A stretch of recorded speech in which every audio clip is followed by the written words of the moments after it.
السلام علیکم ناظرین، آپ دیکھ رہے ہیں شاکنگ نیوز۔ میں ہوں سید اسماعیل رضا۔ ناظرین، آج بہت ہی اہم دن 7 ستمبر 1974 میں جو اہم دن تھا وہ آج اہم دن ہے، جس میں قادیانیوں کو جو ہے وہ قادیانی کہا گیا تھا، اور اس آئین میں قادیانی کو یہ کہا تھا کہ یہ قادیانی دار اسلام سے خارج ہیں۔ اور اس سے متعلق آپ کو آگاہ کرنے سے پہلے آپ سے ایک چھوٹی سی درخواست، اگر آپ ہمارے چینل پر نیو ہیں پلیز چینل کو سبسکرائب کریں تاکہ تحریک لبیک سے ریلیٹڈ اور انٹرنیشنل اپڈیٹ اب تک پہنچ سکے۔ ناظرین، جیسا کہ آپ سب کو پتہ ہے کہ ابھی بڑھتی ہوئی جو تعداد ہے وہ قادیانیوں کی ہر طرف جا رہی ہے، اور قادیانی جو ہیں وہ اسلام کے خلاف جا رہے ہیں، پاکستان کے آئین کے خلاف جا رہے ہیں، جبکہ پاکستان کے آئین میں ہے کہ قادیانی اپنی جو عبادات وغیرہ بھی نہیں بنا سکتے، جبکہ پاکستان میں بھی عبادات وغیرہ بنا رہے ہیں، وہ اپنی تبلیغ بھی کر رہے ہیں، اور اس پر ایکشن بھی کبھی کبھار ہوتا ہے جب کوئی ہمارے جو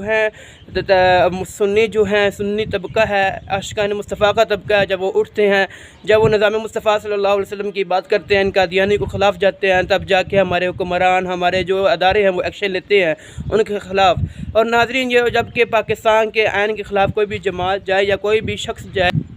اس کے خلاف سخت کارروائی ہوتی ہے، لیکن ہمارے ادارے اس پر ایکشن نہیں لیتے، جبکہ اس پر ایکشن لینا چاہیے۔ یہ ختم نبوت کا مسئلہ ہر مومن کا مسئلہ ہے، نہ کہ کسی ایک بندے کا، اور جب ہر مسلمان کو جب یہ ٹھوس پہنچاتے ہیں تو ظاہری بات ہے پھر یہ ایسے واقعات پیش آتے ہیں جب وہ قادیانی یا مر رہا ہوتا ہے یا کوئی اسکول میں مر رہا ہوتا ہے۔ تو ناظرین، اس سے متعلق میں آپ کو بتاتا ہوں کہ قادیانی جو ہیں وہ قادیانی ہیں، وہ نہ کافر ہیں اور وہ مسلمان نہیں ہیں۔ اور جبکہ 1974 میں 7 ستمبر 1974 میں جب آئین کو ذوالفقار علی بھٹو نے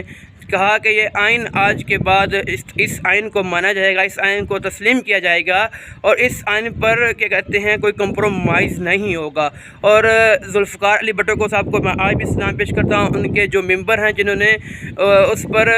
لبیک کہا، اور انہوں نے کہا کہ ہم اس آئین میں شریک ہوتے ہیں اور اس آئین کو ہم بناتے ہیں کہ جس میں قادیانیوں کو کافر کہا جائے گا اور قادیانی دار اسلام سے خارج ہیں۔ اور ناظرین، میں ان سب کو سلام پیش کرتا ہوں۔ اللہ تعالیٰ ذوالفقار علی بھٹو کی قبر پہ درجات بلند فرمائے اور ان کو قبر میں آسانیاں پیدا فرمائے، ان کو جنت سے اعلیٰ مقام فرمائے۔ اور جو باقی سیاسی وہ ہیں وہ تو الگ بات ہے، لیکن جو انہوں نے ایک بہت بڑا کام کیا ہے وہ آج تک کسی نے نہیں کیا، اور جتنی ان کی تعریف کی جائے وہ اتنی ہی کم ہے۔ اور میں دعا کرتا ہوں کہ اللہ تعالیٰ ہمارے حکمرانوں کو بھی ہدایت دے، ان کو بھی یہ دے کہ ہاں ختم نبوت کا معاملہ کیا ہے۔ ختم نبوت ایک وہ معاملہ ہے، وہ ایک مسئلہ ہے، وہ ایمان ہے جس میں کوئی کمپرومائز نہیں ہو سکتا۔ اللہ تعالیٰ ہمیں سب کو ختم نبوت کی حفاظت پر پہرا دینے کی توفیق عطا فرمائے۔ اور ناظرین، اگر آپ کو ہماری ویڈیو اچھی لگی ہے، ویڈیو کو لائک کرے گا اور اپنا اظہار کمنٹ سیکشن میں کرے گا، اس چینل کو سبسکرائب کرے گا، اپنا خیال رکھیے گا۔ ملتا ہوں نئی ویڈیو کے ساتھ، تب تک کے لیے اللہ حافظ۔